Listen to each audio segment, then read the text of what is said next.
Pleasure to be here. Thank you for coming out. My topic, as Chris mentioned, is answering Anabaptist objections to capital punishment. I'm grateful for that opportunity. I come from a conservative Mennonite background. My parents grew up in the Weaverland Conference, which is the Black Car Mennonite. When I was really young, they started attending Charity Christian Fellowship, which is a more evangelical version of Anabaptism. And then when they were there, they got introduced to Reformed theology, partly through my pastor, Joel Saint, who you'll be hearing from later. And through that process, they ended up leaving there and starting a new church, a Reformed Baptist church, which is where I grew up. Now, I say all that to say that I do have some firsthand experience with Anabaptist theology and culture, since most of my extended family is still in those circles. There's a lot of things that I value about that heritage, even though now I have fundamental theological disagreements with it. One of the things that I really value is, and this has defined Anabaptism from the beginning, is a radical willingness to follow the teachings of the New Testament. For example, that's what led them to reject paedobaptism and do believer's baptism, because infant baptism is not found in the New Testament. It also led them to apply very radically things like foot washing, the holy kiss, and principles like love your enemy from Jesus.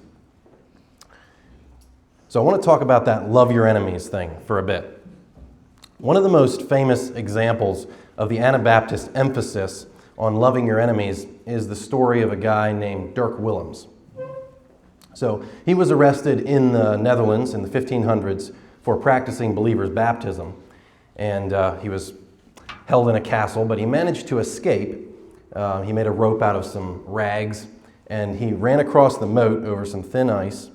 And this guard was chasing him, but broke through, started calling for help. So Dirk went back, pulled the guard out, and as a result was captured and later burned at the stake. So I think that story, that commitment to love your enemies is, in my mind, Anabaptism at its finest. I think we could actually, as theonomists, learn quite a bit from this. I think sometimes we get so focused on hating tyranny and opposing tyranny that we sort of forget about the loving your enemies part of it. I think some of my theonomic brothers would probably be much more likely to yell "Sic semper tyrannis" over their shoulder and keep running than go back and help their enemy. I do want to clarify, I don't think it would be necessarily wrong to keep running and save your life. But I think what we see is Dirk chose something better. He chose to actually show love to somebody who was trying to kill him. And he lost his life as a result. I appreciate the willingness of my Anabaptist brothers to follow the New Testament teachings radically, wherever that might lead. But here's the catch. If you're going to radically follow the New Testament, you have to make sure you're understanding correctly what the New Testament says. My contention today is that Anabaptists have misunderstood the New Testament and misapplied the New Testament teaching on love at critical points. So the Anabaptist argument against capital punishment typically goes something like this. They might say, in contrast to the Old Testament law, Jesus taught the law of love. The New Testament says that the law of love means loving your enemies. Well, you can't love your enemies at the same time as killing them. Therefore, Christians should not kill, even under circumstances allowed by Old Testament law. Now, the more liberal Anabaptists would take that as meaning that capital punishment is blanketly wrong.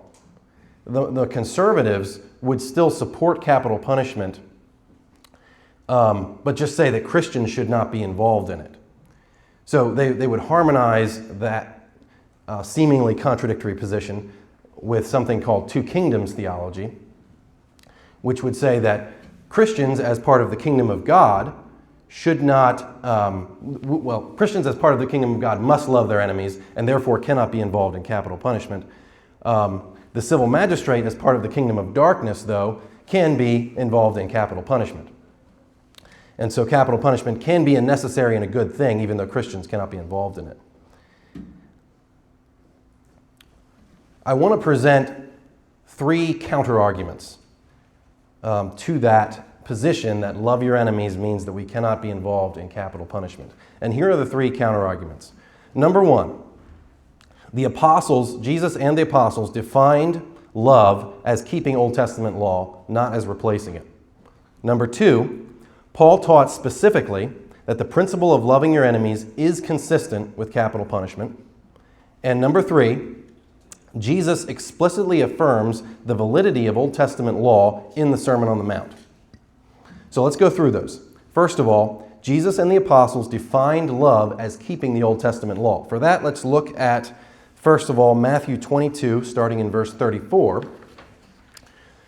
It says this, "But when the Pharisees had heard that he had put the Sadducees to silence, they were gathered together. One of them, which was a lawyer, asked him a question, tempting him and saying, 'Master, which is the great commandment in the law?' Jesus said unto him, 'Thou shalt love the Lord thy God with all thy heart, and with all thy soul, and with all thy mind.'" That's quoting Deuteronomy 6:5. "This is the first and greatest commandment. And the second is like unto it. Thou shalt love thy neighbor as thyself." That's a quotation from Leviticus 19:18. Now this is interesting. Jesus says that the Old Testament teaches love. In fact, love is the greatest of the commandments. So when Jesus thought about love, he thought about it as something that had already been taught in the Old Testament. And not only this, he goes on to say that love is the foundation of the whole law. So listen to this, the next verse, verse 40. "On these two commandments hang all the law and the prophets." So what does that word hang mean? Well, that's the same word that is used in the book of Acts when Paul puts the wood on the fire and the serpent jumps out and bites his hand. It says that the snake was hanging or dangling onto his hand. What that means is when something is hanging on to something else, when you pull one thing, the other thing comes along.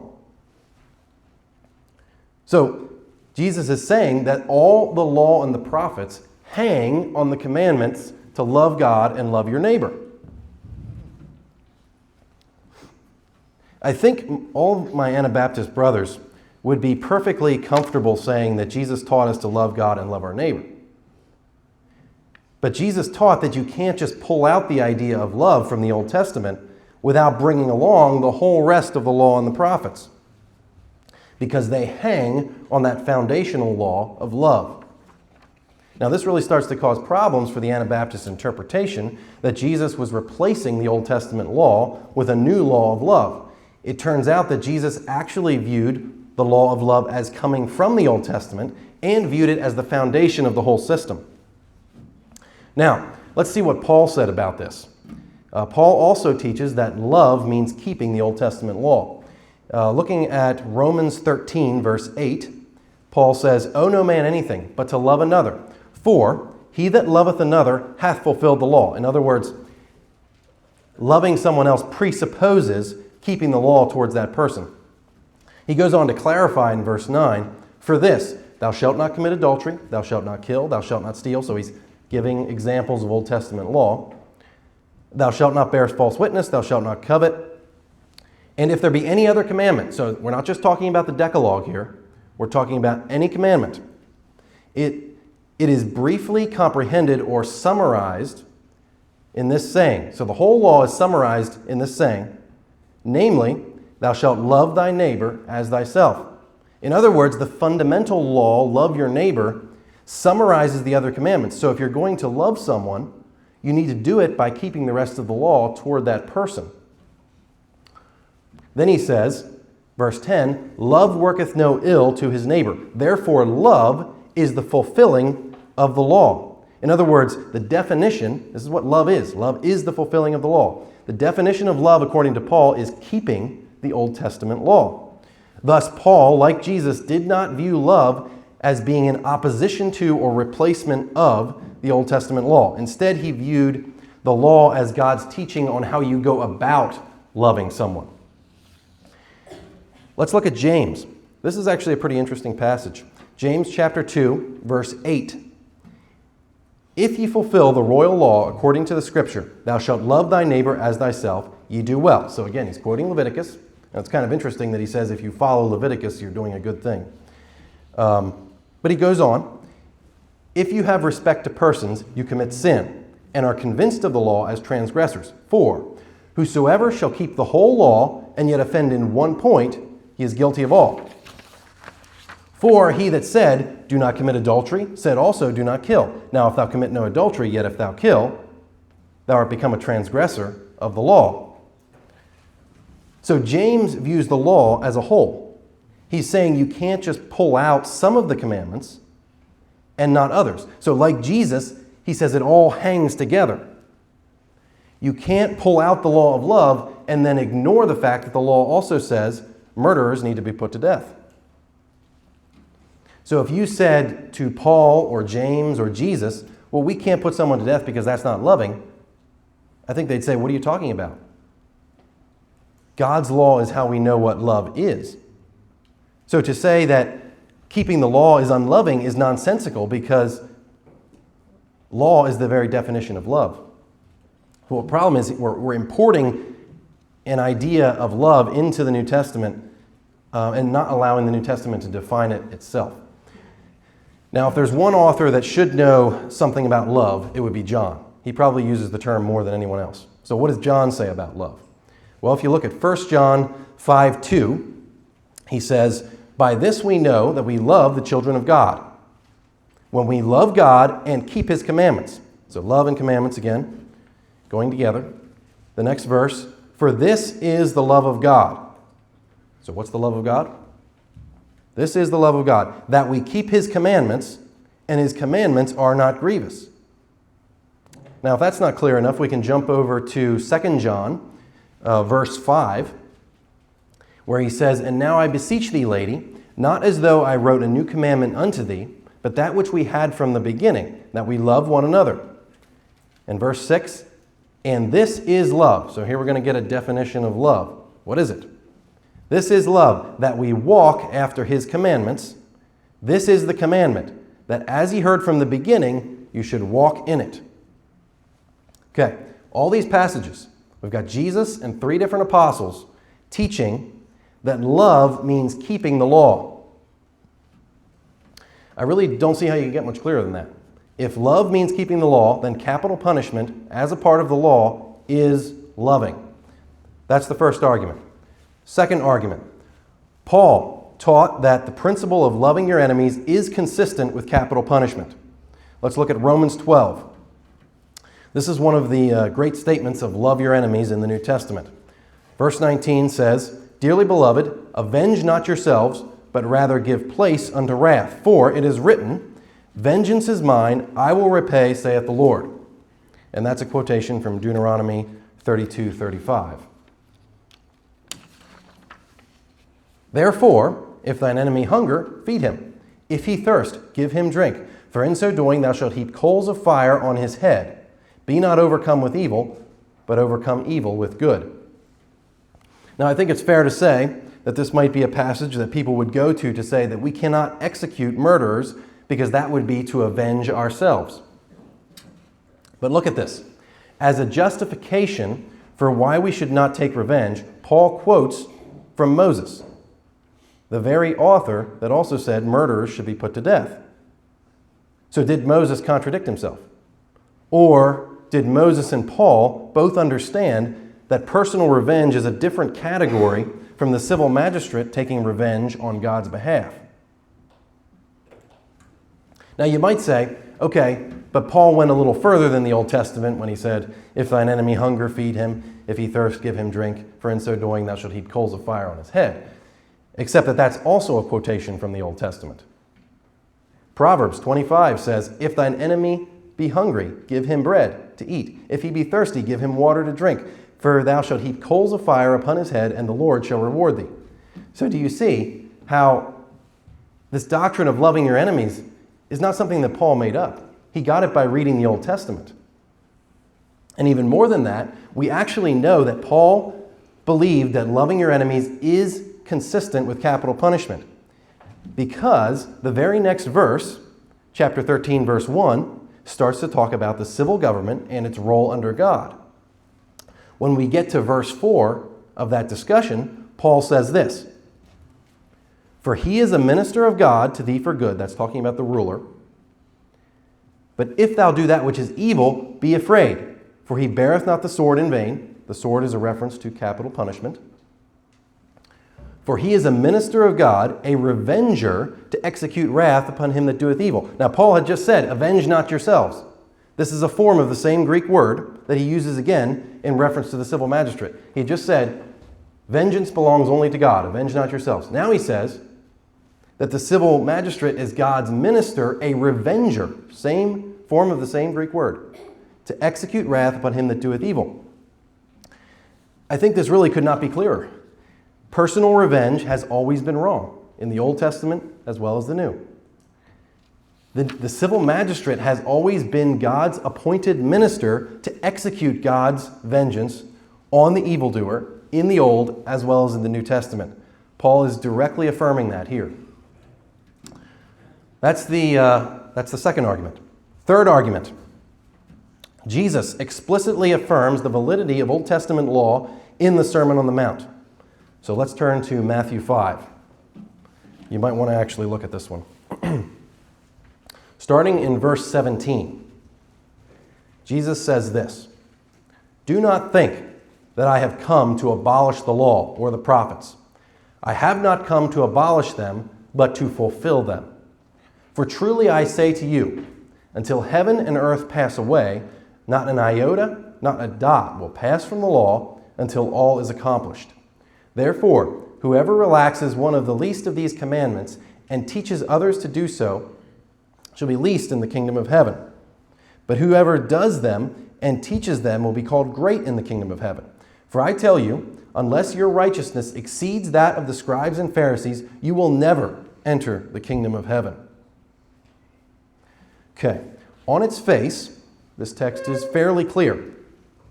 Jesus says he did not come to abolish the law. It will last as long as the heavens and the earth, and anyone who teaches others not to follow even the smallest commandment will be the least in the kingdom of heaven. Now, I want to clarify three things about this text. Number one, this word abolish. That's the Greek word kataluo. This Greek word means to tear down or to destroy. When talking about law, it means to abolish or annul. Now, this immediately puts the Anabaptist position on the back foot, because if Christ replaced the Old Testament law, then he has necessarily annulled it. But Jesus says not to even think that he would do such a thing. Instead, he says that he came to fulfill it. Okay, so that brings us to the second thing. What does this word fulfill mean? That's the word plerao in Greek. So it literally means to fill something up, right? So in Matthew 13, when we have the parable of the nets, and it says, when it was full, that's the boat, men drew it ashore and sat down and sorted the fish. But when it says when it was full, that's the word we have here, plerao. It just means the boat was full of fish. Now, most of the time in Matthew, when this word is used, it's talking about fulfilling prophecy. So in Matthew 8, for example, in verse 17, it says this: "This was to fulfill that which was spoken by the prophet Isaiah. He took our illnesses and bore our diseases." So in this sense, it means to accomplish or to confirm the truth of a prophecy. But when the word is used about law, it can mean one of two things. It can mean keeping the law. We already saw that in Romans when Paul said, love is the fulfilling of the law. That's the same word. He means love is keeping the law. It can also mean to confirm something's validity or to fill up its validity. Which one of those it is has to be determined by the context that is being used in here.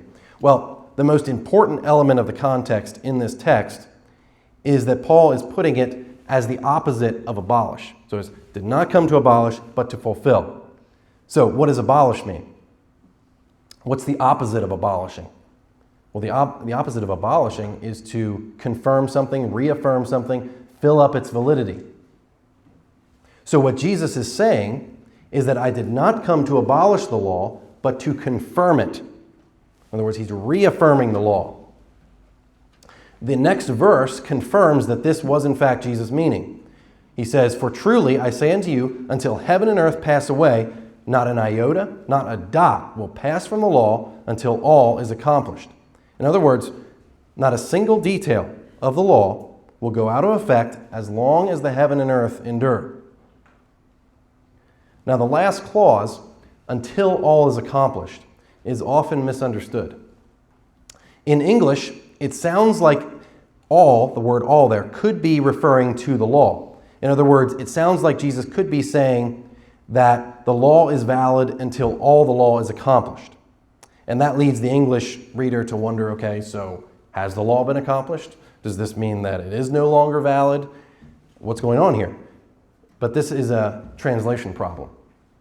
So I'm going to get a little technical here. If you don't like grammar, just tune it out. But here we go. So according to the Greek grammar, it's not possible for all to be talking about all the law. So the Greek word law is nomos. That is a masculine noun. If the adjective all, that's the Greek word pas, were referring back to nomos, it would have to be in the masculine form. If you've never studied a language that has grammatical gender, this might be really weird to you. But words have different genders in other languages. And if all was intending to talk about the law, it would agree in gender with it. Okay. Actually, what we have here is the neuter form of the word, which is panta. Since there's no neuter noun in the context for panta to be referring to, then panta must be referring to all things in general.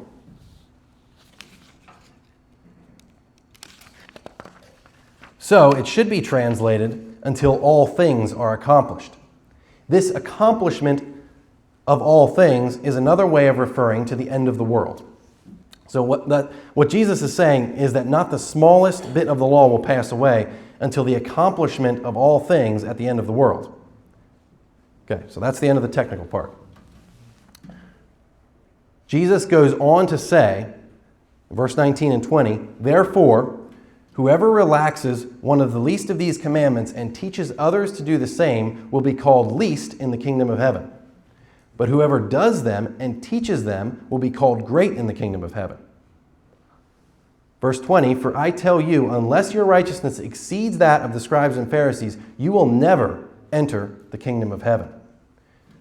Now that last bit, verse 20, is critical for understanding the rest of the Sermon on the Mount. Anabaptists will often argue that throughout the rest of the Sermon on the Mount, Jesus is contrasting his new law with the Old Testament law. When he says that formula, "You have heard that it was said, but I say unto you." But verse 20 shows that Jesus is not attacking the Old Testament law. He is attacking the externalism and hypocrisy of the Pharisees. So listen again. This is really quite clear. Starting verse 20. "For I tell you, unless your righteousness exceeds that of the scribes and Pharisees, you will never enter the kingdom of heaven." Straight into the next verse. "You have heard that it was said to those of old." So right from talking about the scribes and Pharisees, he goes into saying, "You have heard that it was said by those of old." So those of old is referring to the traditions of the scribes and Pharisees. If we had more time, I could go through the rest of the Sermon on the Mount and demonstrate that it is a systematic defense of Old Testament law against Jewish tradition. I don't have time to do that, but that actually would be an interesting topic for a symposium sometime. Okay, so maybe that was all a little bit of an overload of information. But here are the conclusions from the scriptures of the New Testament.